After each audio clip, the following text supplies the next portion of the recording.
Welcome to Temples and Rituals of...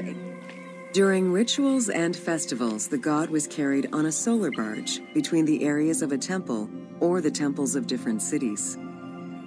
Funerary carvings and paintings covering thousands of years, as well as the Book of the Dead, depict the same ship and oar design. Solar barges have been uncovered near or within several pharaohs' tombs. They were intended to carry the pharaoh into the afterlife.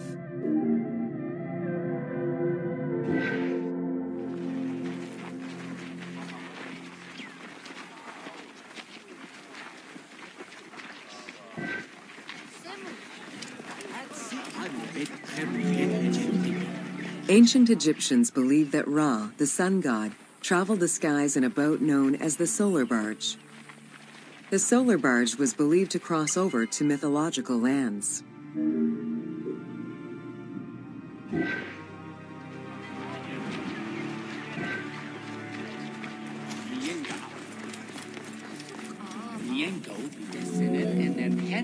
The god Ra believed mankind was conspiring against him.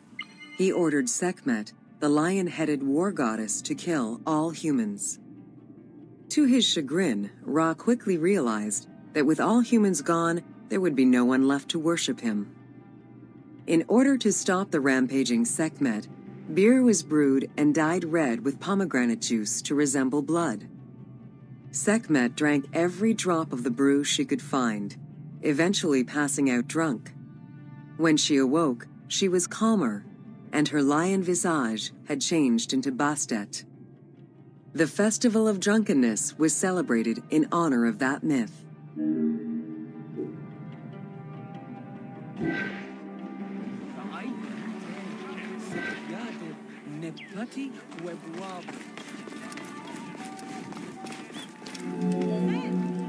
Unlike the daily rituals that took place in the temple and were performed by priests, festivals allowed the entire population of the city to participate.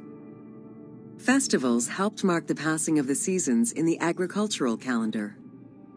In reflecting the cycles of life, festivals offered a sense of consistency and structure for the regular citizens, thus reinforcing the sense of order that pharaohs were to provide for the citizens of Egypt as part of their godly duties.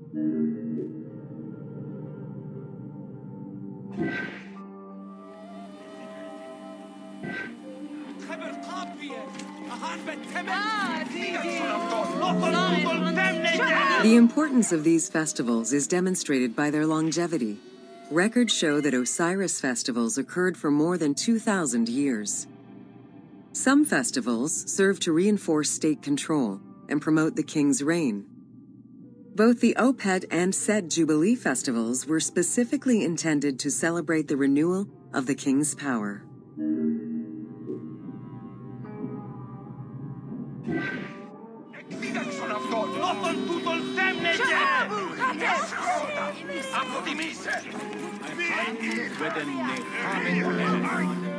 The temple hierarchy consisted of high priests, several types of priests, scribes, and servants.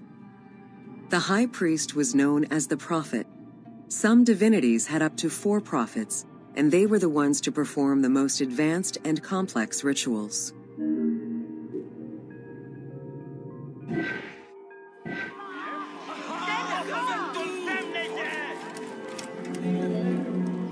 Egyptian priests were not confined to solely religious tasks, and in fact had crucial roles in Egypt's administration, most of which served to reaffirm the pharaoh as the proper vessel for the gods.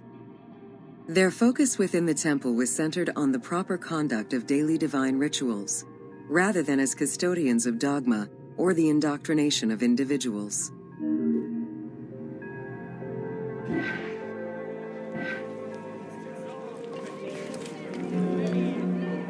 Scribes were custodians of the sacred sciences.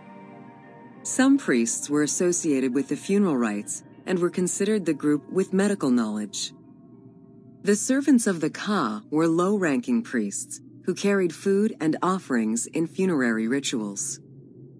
Lector priests were distinguished by their ability to read, and their main duty was to recite specialized religious texts in both temple and funerary rituals.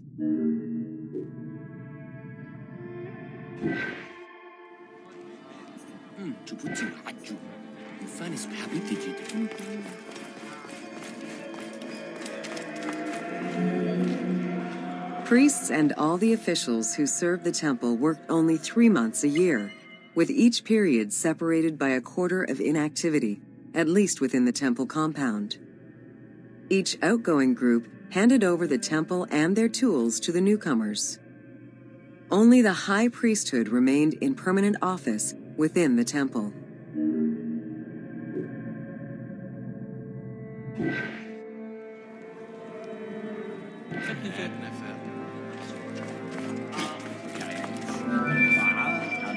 The most sacred part of the temple was referred to as Jeser Jeseru, the Holy of Holies. The most sacred inner sanctuary was where the shrine to the temple deity was located. Only priests were allowed within. Offerings were given and rituals unseen by even the pharaoh were performed.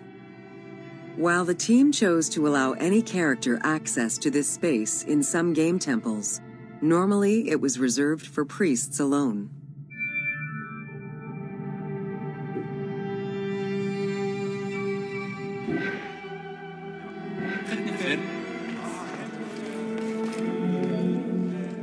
Pharaohs and their priests often chose the site of these sacred temples because of some mythological connection or an alignment with the cardinal points and certain stars. Once selected, a foundation ritual was performed. The pharaoh was required to complete 10 steps in the ritual, which required a mix of offerings as well as specific construction techniques. Once the temple was complete, construction of the chamber containing the shrine, or naos, began.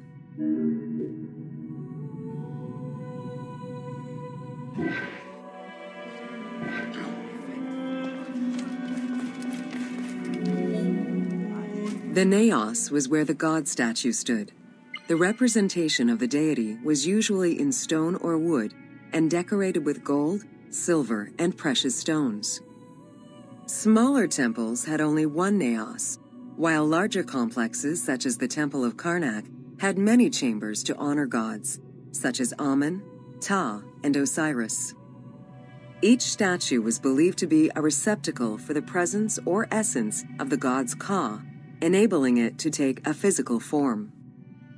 Through the statue, the god came to the shrine to eat, drink, and communicate with the pharaoh, or with the priests standing in for the pharaoh.